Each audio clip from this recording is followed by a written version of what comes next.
Gerat lari menuju arah Mado.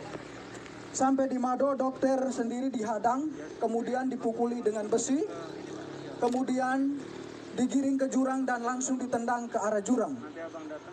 Pada pukul 9 lewat sekitar 11 menit, mereka bergerak lagi menuju ke barak yang kedua yang dipimpin langsung oleh saya sendiri sebagai ketua tim. Di situ kami ada 6 orang. Saya sendiri sebagai ketua tim, Paman Selo, Paman Emmanuel Abi, Paman Patra, Suster Christine, Suster Anti dan juga Suster Ella yang sudah menjadi almarhum. Pada saat itu juga mereka melakukan hal yang sama, menghancurkan kaca-kaca jendela dan juga memukul pintu-pintu, berusaha untuk masuk ke dalam untuk menyerang kami. Mereka juga menyiram bensin di sekitar barak medis dan juga mulai membakarnya. Saat pembakaran terjadi, yang ada di dalam puskesmas hanya tersisa saya, Paman Patra dan juga ketiga suster itu. Paman Eman saat itu berada di dalam puskesmas karena sedang buang air besar. Pada saat itu sedang terjadi pembakaran, saya sendiri meminta untuk ketiga teman putri saya atau suster untuk kami segera keluar dari dalam barak itu. Tetapi karena mereka perempuan tidak bisa mengantisipasi situasi, sehingga mereka memilih lebih tenang di dalam barak itu. Makin lama asap makin tebal, rumah sudah mulai barak sudah mulai terbakar, sehingga saya memilih untuk mengurung ketiga teman suster tadi bersama saya langsung di dalam kamar WC karena agak lebih aman. Sekitar pukul 9 lewat 20 menit sudah tidak bisa ditahan lagi karena memang rumah sudah plafon-plafon yang terbakar sudah mulai pada runtuh, sehingga saya memilih untuk mengajak ketiga suster ini untuk keluar dari dalam barak medis. Pada saat kami berusaha untuk lari menghindari amukan KKB, kami memilih lari ke depan, mereka sudah menghadang kami pada posisi depan. Kemudian saya berusaha merangkul ketiga suster menuju ke jurang. Tetapi sampai di belakang jurang yang ada di belakang barak medis juga mereka sudah berada di situ dengan diperlengkapi senjata dan juga busur dan anak panah. Akhirnya saya berusaha untuk mengamankan ketiga suster ke rumah warga yang terdekat jaraknya sekitar 5 meter dari barak medis itu. Sesampainya di situ mereka juga ada di situ berusaha untuk membakar rumah warga yang di sebelah. Akhirnya saya memilih untuk mengamankan ketiga suster di dalam gedung di dalam kamar mandi dari rumah masyarakat itu. Sekitar 30 menit kami berada di dalam kamar WC. Kejadian semakin brutal, mereka semakin membabi buta memanah teman kami Paman Emmanuel Abi. Kemudian mereka mulai membakar rumah-rumah warga dan juga pasar serta bank, rumah distrik yang ada di sekitaran barak medis itu. Kejadian semakin brutal, akhirnya saya mengambil keputusan untuk kami bisa mengamankan diri.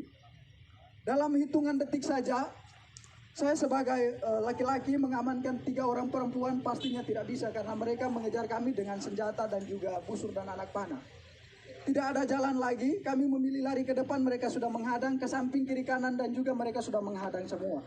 Akhirnya di belakang kami terdapat jurang yang cukup terjal, kedalamannya sekitar 500 meter dengan sudut ketajamannya itu sekitar 90 derajat. Tanpa berpikir panjang, saya bertanya kepada ketiga suster itu bagaimana kita harus mengamankan diri. Mereka menjawabnya, kita lompat saja. Akhirnya tanpa berpikir panjang, saya menghitung 1 sampai 3 dan saya sendiri lompat pertama. Kemudian ketiga suster mengikuti saya untuk melompatnya. Sesampainya di bawah kami pikir bahwa kami sudah aman dari kejaran mereka, tetapi mereka tetap mengikut kami ke bawah. Sampai ke bawah saya sendiri tersangkut di akar pohon. Kemudian ketiga suster yang lainnya, yang satunya Suster Chris tersangkut di pohon juga. Suster Ella tersangkut di antara semak-semak. Kemudian Suster Anti, dia melompat jaraknya sekitar 150 meter ke kedalaman jurang ini gitu. Dan dia juga tersangkut di semak-semak. Mereka terus mengikut kami ke bawah, kemudian mendapati Suster Anti di bawah. Kemudian mereka naik, dapat lagi Suster Ella yang sekarang sudah ada jadi almarhum. Kemudian mereka dapat lagi Suster Chris. Saya sendiri mereka tidak dapat karena saya sembunyi di antara tebing dan juga akar-akar. Kemudian mereka mengumpulkan ketiga suster ini. Kemudian mereka semakin membabi buta. Mereka mulai menelanjangi suster dengan tidak membuka pakainya secara sopan, tetapi mereka menelanjangi dia dengan parang tajam atau parang, langsung dipotong saja pakaian mereka, mulai dibuka dari baju sampai celana dalam semuanya. Mereka tiga ditelanjangi, kemudian mulai dianiaya secara tidak manusiawi. Paha mereka ditikam, muka mereka ditonjok, kemudian minta maaf tetapi kemaluan mereka ditikam juga dengan parah. Kejadian semakin brutal karena jumlah mereka semakin banyak. Akhirnya suster-suster ini tidak berdaya lagi. Mereka semakin lemah, akhirnya mereka pingsan. Dalam keadaan pingsan mereka dipikir bahwa mereka sudah meninggal, sehingga terpaksa mereka didorong lagi ke dalam jurang yang lebih dalam. Kedalaman jurang itu sekitar 300 sampai 400 meter. Suster Christine yang didorong pertama, kemudian Suster Anti dan juga Suster Almarhum atau Suster Ella. Sesampainya dibawa ke dalam jurang itu, Suster Anti langsung pingsan, dalam keadaan pingsan tidak sadarkan diri. Suster Chris masih sempat dari pingsannya bisa sadar. Suster Ella juga dari pingsannya bisa sadar kembali. Akan tetapi dalam keadaan itu mereka tetap ikut ke bawah. Kemudian Suster Anti dan Suster Chris masih bisa bertahan untuk memilih untuk menghindar dari mereka dengan menyembunyi di semak-semak. Suster Ella yang sudah tidak, walaupun dalam keadaan sadar tetapi sudah tidak berdaya, nyangkutnya di pohon sehingga mereka ikut ke bawah lalu membunuhnya secara babi buta dengan menikam di bagian perut-perutnya dan juga kemungkinan mulutnya dibelah. Sehingga Suster Almarhum dinyatakan meninggal pada saat itu. Kemudian teman-teman yang lain dari barak dokter, Paman Lukas dan juga Paman Siti, Suster Siti, mereka langsung bergegas menuju ke mengamankan diri di Koramil dengan pengamanan para TNI yang ada di tempat itu. Kemudian Paman Denny memilih untuk mengungsi, bertahan di rumah warga. Dokter sendiri langsung ditendang ke jurang. Paman Gerat yang lari bersama dokter ke Mado, sampai dengan detik ini juga belum ditemukan.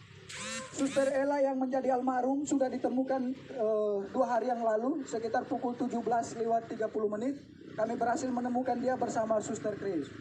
Suster Chris bertahan selama 3 hari berada di bawah jurang itu. Puji Tuhan dia masih hidup. Yang meninggal hanya Suster Ella. Dia sudah ditemukan dalam keadaan tidak bernyawa. Mukanya sudah penuh pada belatung karena dibelah semua. Luka-lukanya sudah pada belatung semua. Dan kemungkinan ini hari ke-5, ke-6-nya. Sehingga mungkin almarhum tinggal tulang atau daging, sisa-sisa dagingnya saja. Kemudian Paman Lukas dan juga Pak Suster Siti langsung diamankan oleh pihak tentara yang ada di Koramil menuju ke pos Pamtas 403 yang ada di ketinggian atau yang di puncak.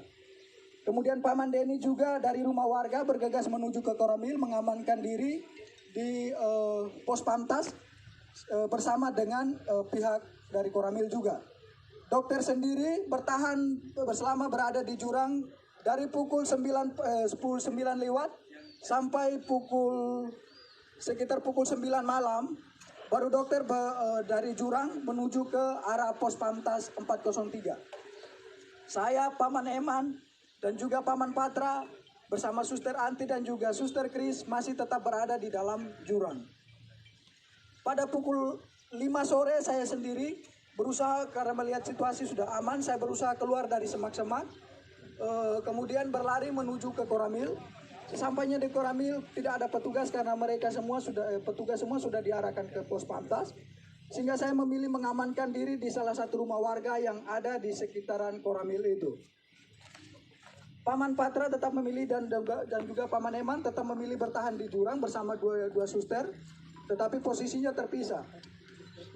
Kemudian pada malam harinya Paman Eman yang terkena busur itu, dia memilih untuk naik pada sekitar pukul 10 malam.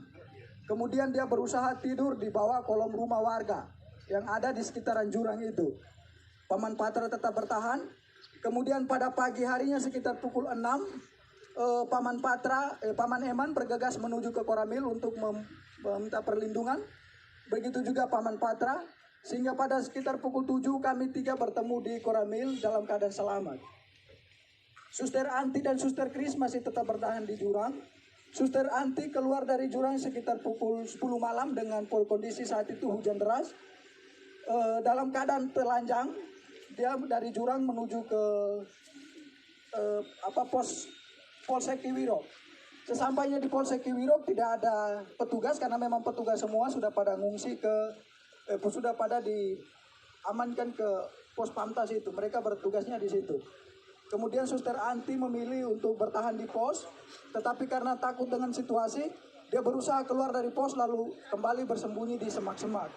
Sampai pada sekitar pukul 7 pagi, itu ada kegiatan pembersihan dari pos Pamtas 403, sehingga Suster Anti memilih untuk keluar dari semak-semak karena memang dia juga sudah pada tidak berdaya lagi. Menurut keterangan dari Suster Anti bahwa pada saat itu dia sudah pada siap untuk pasrah, untuk mati karena memang sudah tidak sama sekali tidak berdaya, tetapi dia berusaha merangkak pelan-pelan sampai ke pos polsek sehingga berteriak dan meminta pertolongan daripada pihak pos Pamtas. Istirahat dulu. Namanya siapa? Namanya?